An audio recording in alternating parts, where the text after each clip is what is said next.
Varicose veins కి సరైన చికిత్స కోసం సంప్రదించండి ఎవిస్ హాస్పిటల్.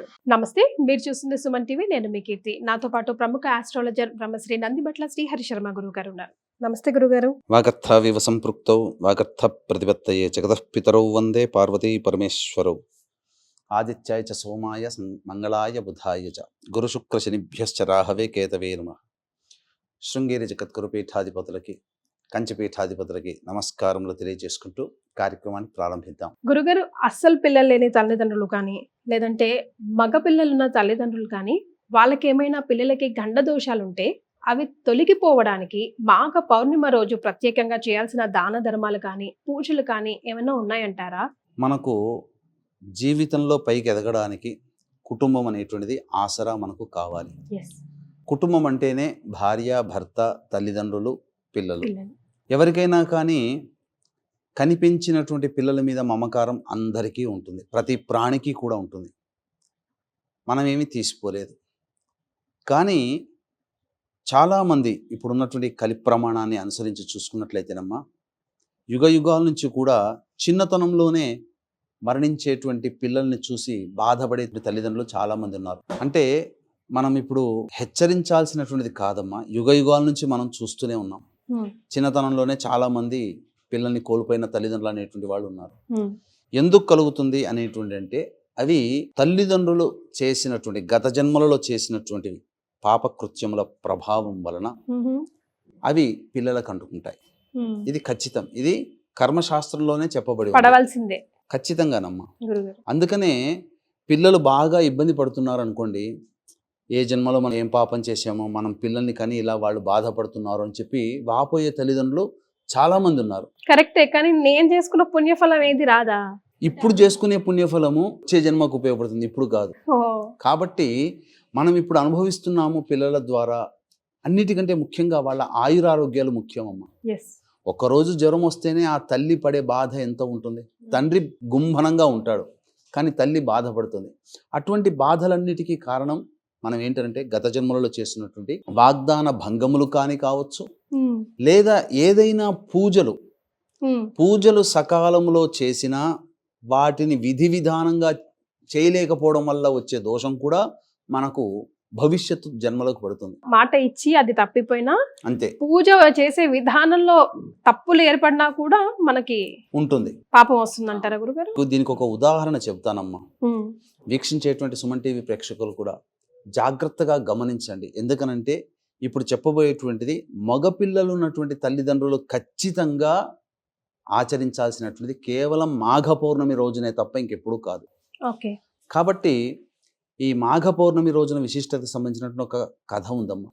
పూర్వము గృత్స్నమద మహర్షి అనేటువంటి వ్యక్తి జన్హుం మహర్షితో సంవాదములు జరుగుతుండగా ఒక విచిత్రమైనటువంటి కోరిక అడిగాడు.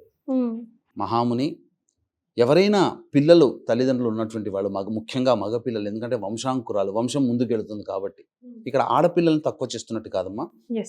మగపిల్లలు ఉన్నటువంటి తల్లిదండ్రులు ఖచ్చితంగా ఈ మాఘమాసంలో ఆచరించాల్సినటువంటి విధానము, పూజా విధానము కానీ, చెయ్యవలసినటువంటి దానము కానీ ఏమైనా ఉందా?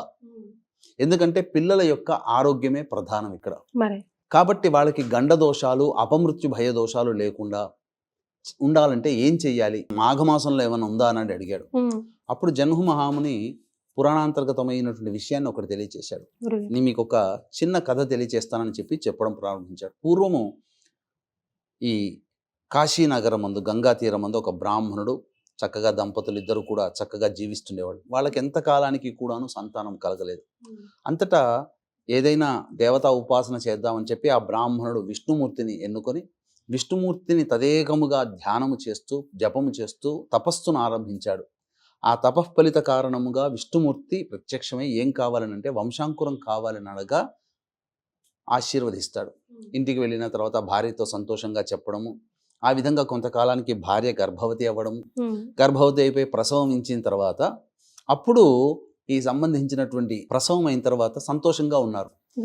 అప్పుడు ఈ నారద మహాముని ఆ ఇంటి గుండా వెళుతూ ఆ బ్రాహ్మణుని ఇంట్లోకి వెళ్ళి ఆ యొక్క బాలుడిని చూసిన తర్వాత, ఈ బాలుడికి 12వ సంవత్సరం వచ్చిన తరువాత అతనికి మరణగండం ఉందని చెప్పి వెళ్ళిపోతాడు. ఓ అంతటా భార్యాభర్తలు ఇద్దరు కూడా చాలా బాధపడుతుంటుంటారు.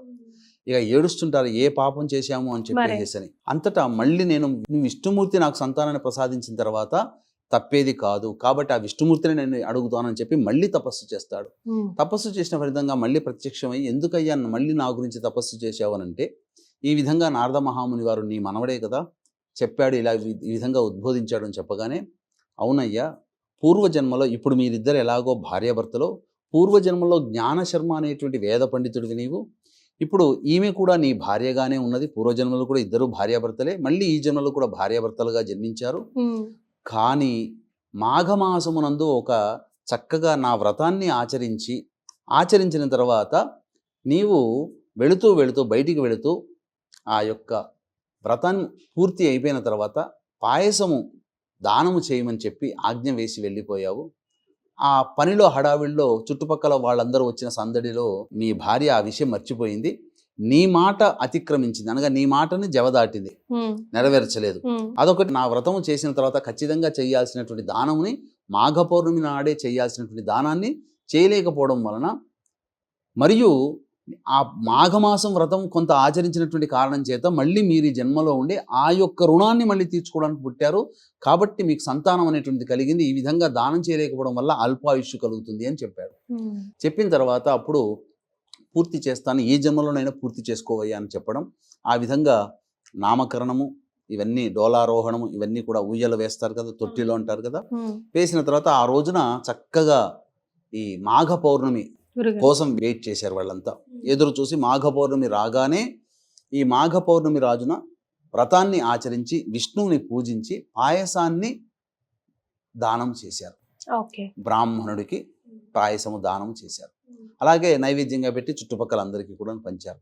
కాబట్టి వీక్షించేటువంటి ప్రేక్షకులు కూడా ఈ రోజున, అనగా మాఘ పౌర్ణమి రోజున, ఈ సంవత్సరం ఫిబ్రవరి 12వ తారీఖు రోజున వచ్చింది కావున వీలైతే కొన్ని నియమాలని పాటిస్తూ వ్రత విధానాన్ని కనుక చేసినట్లయితే, ఏ నియమాలు అనేటువంటివి మనం తెలియచేద్దామా వీక్షించేటువంటి ప్రేక్షకులకు కూడా గమనిక.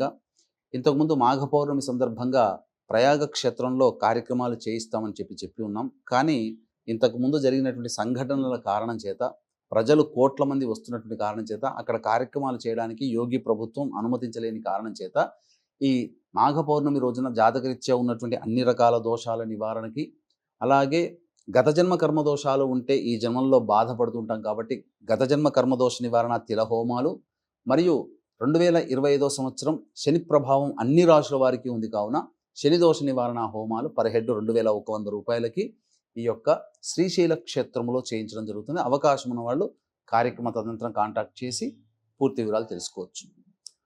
ఆ రోజున నియమాన్ని పాటించాల్సినటువంటిది, వీలైతే మాఘ పౌర్ణమి రోజున ఉపవాస నియమాన్ని పాటిస్తూ సాయంకాలం ప్రదోషకాల సమయానికన్నా ముందు కాలకృత్యాదులు తీర్చుకొని బ్రాహ్మణుని పిలిపించుకొని సత్యనారాయణ స్వామి వ్రతాన్ని ఆ రోజు ఆచరించాలి. ఆచరించి పాయసాన్నము నైవేద్యముగా పెట్టి, అలాగే ఆ వచ్చినటువంటి బ్రాహ్మణుడికి పాయసాన్ని ఆ విధంగా దానం చేయాలి. చేసినట్లయితే వీక్షించేటువంటి ప్రేక్షకుల్లో మగపిల్లలు ఉన్నటువంటి తల్లిదండ్రులు అందరూ కూడా ఈ విధంగా చేస్తే భవిష్యత్తులో, అనగా బాలారిష్ట దోషాలు అనేటువంటివి 8, 12, అలాగే 8, 16, 24, 32 సంవత్సరాల వరకు కూడా బాలారిష్ట దోష ప్రభావాలు కొన్ని జాతకాల ప్రకారం ఉంటాయి కాబట్టి వీక్షించేటువంటి ప్రేక్షకులకి భవిష్యత్తులో మీ పిల్లలకి ఇటువంటి గండ దోషాలు లేకుండా ఈ యొక్క పని మాఘ పౌర్ణమి రోజున మాత్రమే చేయాల్సింది. మళ్ళీ ఇట్లాంటిది చెయ్యాలి అని అంటే మళ్ళీ వచ్చే మాఘ పౌర్ణమి వరకు ఎదురు చూడాల్సినటువంటి పరిస్థితి. కావున చక్కగా మీరు మీ పిల్లల కోసమే ఈ యొక్క పురాణాంతర్గతమైనటువంటి పరిహారాన్ని మీకు తెలియచేయడం జరిగింది. కావున చక్కగా అందరూ ఆచరించండి, తరించండి, మీ పిల్లలకి గండదోషములు లేకుండా కాపాడుకోండి. ఇదొక్కటే విన్నపం, సవినయంగా మీకు తెలియచేస్తున్నాను. ఎందుకంటే అందరూ బాగుండాలి. ఎందుకు? పురాణాంతర్గతంగా సాక్షాత్తు విష్ణువే బ్రాహ్మణుడికి చెప్పినటువంటిది. ఇదంతా కూడాను సత్యము సత్యము సత్యము. దైవం ఉంది అనంటే ఈ కథ కూడా ఉన్నది, జరిగిందే. కాబట్టి ఎవ్వరు కూడా ఇది కథగా కాకుండా చరిత్రగా జరిగినటువంటి విధానంగా తీసుకొని మీ పిల్లలు నిండు నూరేళ్ళు ఆరోగ్యంగా ఉండడం కోసం మీరు ఏ జన్మలో, గత జన్మలోనమ్మా, మీరైనా నేనైనా ఎవరైనా గురుగారు గత జన్మలలో ఏం చేశామో మనకు తెలియదు. తెలియదు కాబట్టి కానీ మనము ఇప్పుడు బాగున్నాం, మన పిల్లలు బాగున్నాం, మనం పుణ్యం చేశాం, మన పిల్లలకి పుణ్యం వస్తుందంటే గత జన్మల్లో చేసింది వెంటాడుతుంది కదా. మరి కాబట్టి రాత్రి తిన్నది అరక్కపోతే తెల్లారి వాంతి చేసుకోవాల్సిందేగా, శిక్షణ అనుభవించాలి. అంతే కదా గురుగారు. అంతే కదమ్మా, ఫుడ్ పాయిజన్. ఎస్. అలాగే సో ఇవి ఎక్కువ పెద్దగా కష్టం కూడా ఏం ఏమీ లేదు. లేదమ్మా. సత్యనారాయణ వ్రతం చేయడం, పాయసం.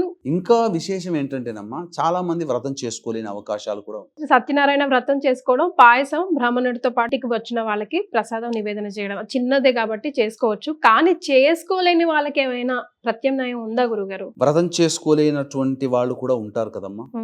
ఎందుకంటే బ్రాహ్మడు అవైలబుల్ ఉండకపోవచ్చు. కానీ ఏ ఊళ్ళోనైనా దేవాలయం ఉంటుంది కదా, Yes. ఆ దేవాలయంలో బ్రాహ్మడు ఉంటాడు కదా, ఆ బ్రాహ్మణుడికి ఆ దేవాలయంలో దానం చేయండి, ఆ వచ్చినటువంటి భక్తులకి పంచుతాడు, లేదా ఆ దేవాలయంలో ఇచ్చినా సరిపోతుంది. దానికి ఏమైనా కొలతలు ఉన్నాయా గురుగారు? ఏమీ లేవమ్మా, ఎవరి శక్తి కొలది వాళ్ళు చేయాలి. కొలతలకి అన్నం పాయసం గురుగారు, లేకపోతే సేమియా పాయసం? బెల్లం పాయసం, బెల్లం పాయసం. బెల్లం పాయసమే దానం చేయాలి. ఒకవేళ ఇంట్లో సత్యనారాయణ వ్రతం చేసుకోవడం వీలు కాకపోతే ఏ ఆలయంలో అయినా అర్చకులు ఉంటారు కాబట్టి వారికి దానం చేసినా సరిపోతుందంట గురుగారు. మరి ఒకవేళ దేవాలయమే లేదు, సత్యనారాయణ వ్రతం కూడా ఇంట్లో చేసుకోలేకపోతున్నాం ఏదైనా కారణం చేత, కొంతమందికి సూతకం అది కూడా ఉంటుంది, బట్ నేను చేయాలి అనుకుంటారు, అలాంటి వాళ్ళకి ఏమైనా ఆల్టర్నేట్స్ ఉన్నాయా? అలాంటి వాళ్ళకి ఆల్టర్నేటివ్స్గా చెప్పాలంటే కొన్ని పరిహారాలు చిన్న చిన్నవి ఉన్నాయమ్మా. ఇంట్లో తులసి చెట్టు అయితే ఉంటుంది కదా, తులసి చెట్టు దగ్గర ఆవు నేతితో దీపారాధన చేసి విష్ణు అష్టోత్తరం 3 సార్లు కానీ, విష్ణు సహస్రనామ పారాయణం కానీ చేసి పాయసాన్నం నైవేద్యంగా పెట్టి దేవాలయంలో ఇచ్చవచ్చు, లేదా ఎవరికైనా పంచవచ్చు. ఓకే. సాక్షాత్తు విష్ణుమూర్తికే ఇస్తున్నానని భావన చేయవచ్చు. ఓకే. లేదు, ఈ రోజున ప్రతి పుణ్యక్షేత్రంలో అన్నదాన క్షేత్రాలు అనేటువంటివి ఉన్నాయి కదా. అవునండి. మీకు ఎంత శక్తి ఉంటే ఆ అన్నదాన క్షేత్రంలో పాయసాన్న దాన నిమిత్తం కొంత అమౌంట్ కట్టేయండి. సూతకం ఉన్న వాళ్ళు ఎలాగో చేయలేరు కాబట్టి అవును. వారి పేరు మీద అక్కడ సూతకం అంటే సంబంధించినటువంటి మైలు అని అంటారు, అవి అయితే చెయ్యకూడదమ్మా వాస్తవానికి. ఇంకేదన్నా అంటే కారణాలు 10-11 రోజులు దాటితే చేయొచ్చు కదా. చేయొచ్చు. కొంతమంది సంవత్సరం వరకు పూజలు చేయరు. 11 రోజులు మైలు ఉన్నంత వరకు అయితే పనికిరాదు. అది దాటితే పురిటి సూతకమైన మరణ సూతకమైన. ఉమ్. కానీ ఏ విధంగానైనా కానీ పూజ చేసుకోలేని అవకాశం లేకపోయినా, దేవాలయం లేకపోయినా, బ్రాహ్మడు రాకపోయినా, పుణ్యక్షేత్రాల్లో అన్నదాన క్షేత్రాలు చాలా ఉన్నాయి. ఆ రోజు వచ్చినటువంటి భక్తులకి మా పిల్లల పేరు మీదనో మా పేరు మీదనో ఈ సంబంధించినటువంటి పాయసాన్నము మేము పంచుతున్నాము, దానికి సంబంధించినటువంటి రుసుము ఎంత అవుతుందో చెప్పండి అని చెప్తే వాళ్ళే చేస్తారు ఆ రోజున. ఓకే. ఆ విధంగా చేసినా చాలా చాలా విశేషం. అందులో ఆలయంలో పుణ్యక్షేత్రాల్లో చేస్తే అవునమ్మా. మరింత ఫలితం కదా గురుగారు. ఎస్. సో ఈ చిన్న రెమెడీ చేసుకుంటే ముఖ్యంగా మగపిల్లలు ఉన్న తల్లులు కానీ, అసలు పిల్లలు లేకుండా ఉన్న తల్లిదండ్రులు కానీ ఈ మాఘ పౌర్ణిమ రోజు ఇలా సద్వినియోగం చేసుకుంటే చాలా మంచిది అంటున్నారు గురుగారు. సంతోషం అండి, ధన్యవాదాలు. సర్వం శ్రీ ఉమామహేశ్వర పరబ్రహ్మార్పణమస్తు.